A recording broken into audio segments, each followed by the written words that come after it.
they tried to eliminate me before I even got started. Try walking up those stairs in 3-inch heels.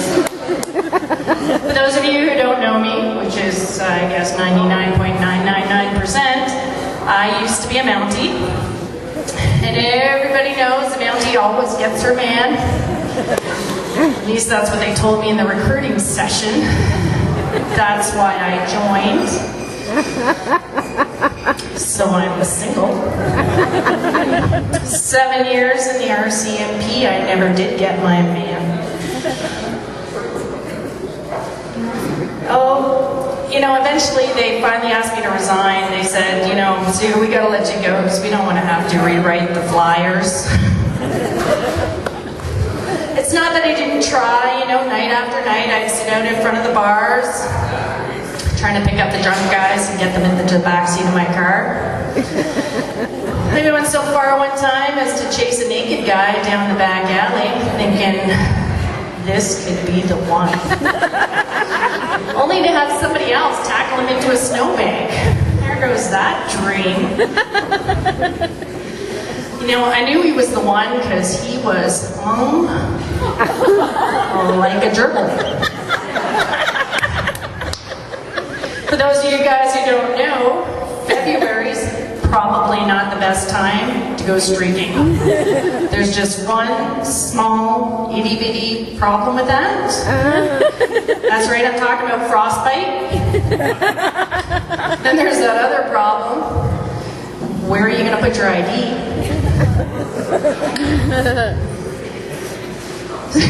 So maybe you can guess, I hit my dating peak in grade 2. Back when, you know, a good sucker punch to let a guy know you're interested was the way to do it. Maybe a little kissing tag. Nowadays, things are a little more complicated. Come on too strong. People think you're desperate. For example, meet a guy at the door, a little crotch grab. Might be coming on a bit too strong. And guys, if you meet your date at the door with a little crotch grab, here's hoping you find what you're looking for. Hey Sally, it's quite the package you have there.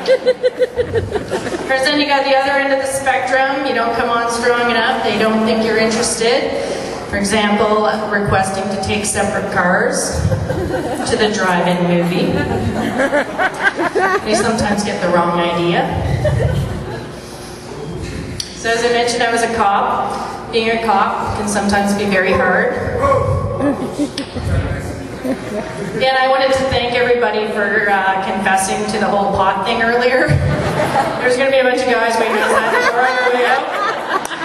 There's some friends of mine, just empty your pockets as you go out the door. I'm sure they'll be, issuing you a promise to appear as you leave. They're giving me a cutback.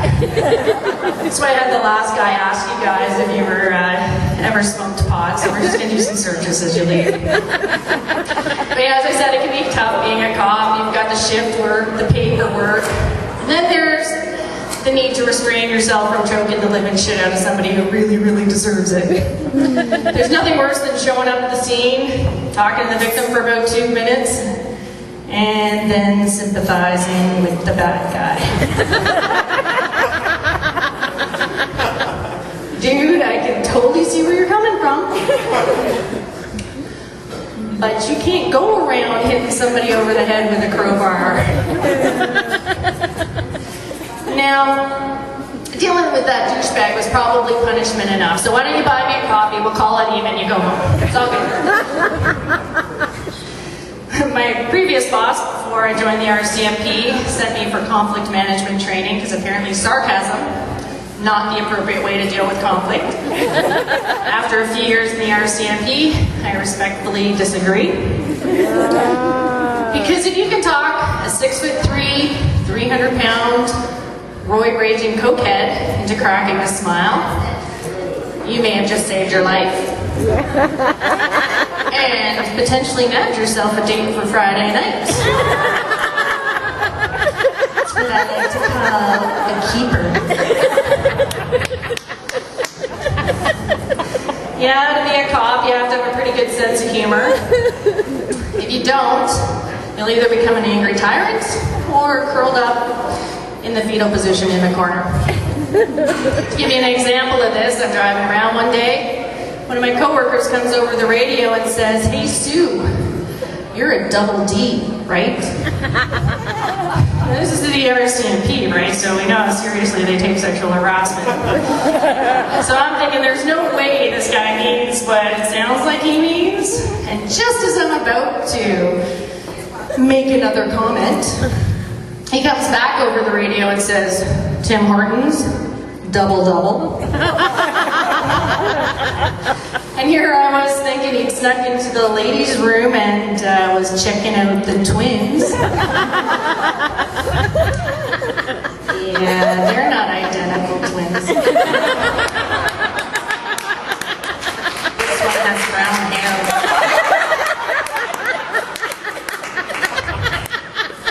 Sometimes I sneak into the men's room. Well, how else is my phone number going to make it onto the wall? Gonna do some advertising here. The 3 first rules in marketing. Anyone here in marketing? Location, location, location. And yet I'm still single. Anyway, okay. Anybody else find it funny here? Did you guys know that last year they were filming a movie in Banff? And I found this hysterical because the name of the movie was Sex and Sunsets. And they were filming it on Beaver Street. Oh yeah, someone's heading south on Beaver.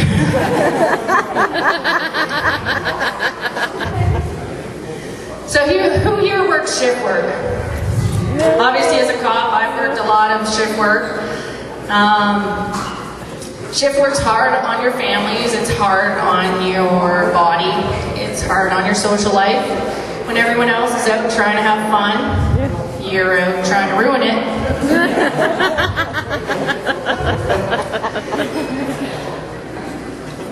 One of the things with my job, I always had to commute a long distance along the Trans-Canada Highway.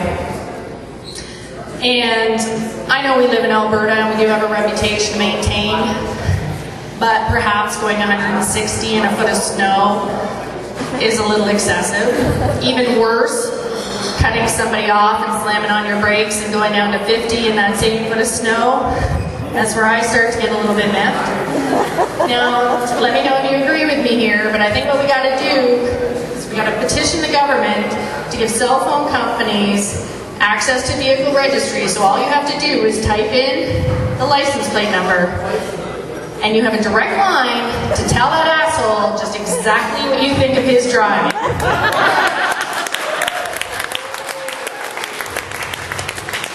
There will be a petition going around later. Please sign it.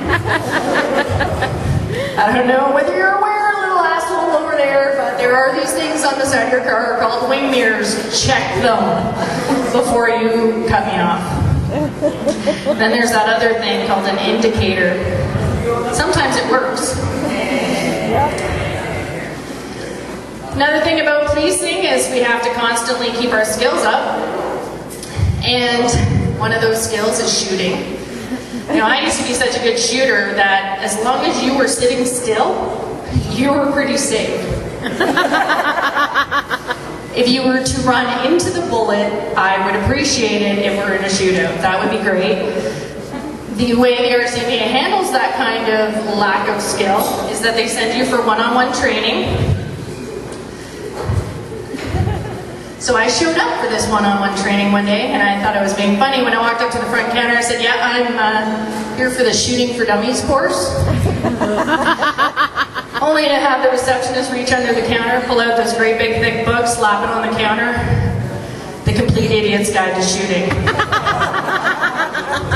Oh, no. At which point she told me I had a long way to go before I could consider myself a dummy. Anyway, you guys have been great. My name is Hawkins.